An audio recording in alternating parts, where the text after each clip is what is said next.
The law is the law, police will tell you, and we are the law enforcers, not the lawmakers. You do not like it, alter it. That song changes when the law does, and the authorities don't like that change. Then, they begin sounding like lawyers.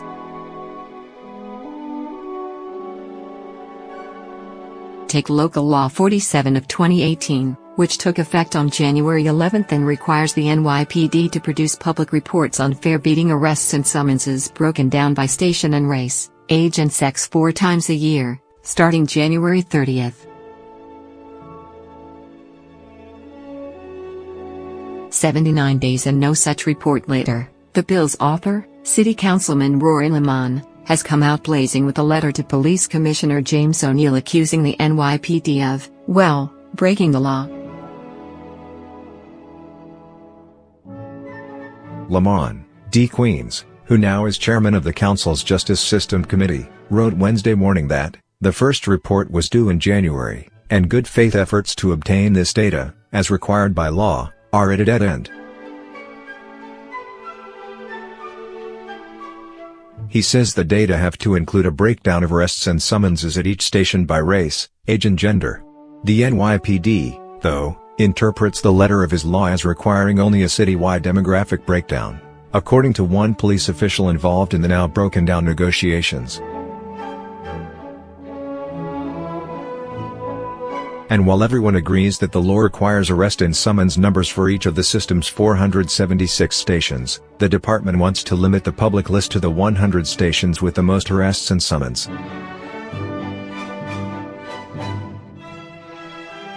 A police official says that the department realized only after the law had passed and it began collecting the data that a full list might somehow help bad actors target under-policed stations. Local Law 47 was enacted in response to widespread concern that fare evasion enforcement both unfairly and disproportionately targets non-white New Yorkers, Lancman wrote in his letter to O'Neill.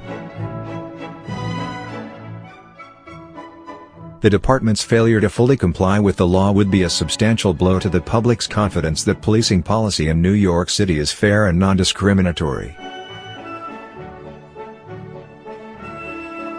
Department spokesman Peter Donald fired back Wednesday that the NYPD has provided extensive information 2 months ago to Lancman, and has been in conversations to work together to make this information available publicly, while also balancing important safety issues. It's unfortunate those good faith conversations are now apparently over. The department will of course post the data required by the local law, as was always the plan.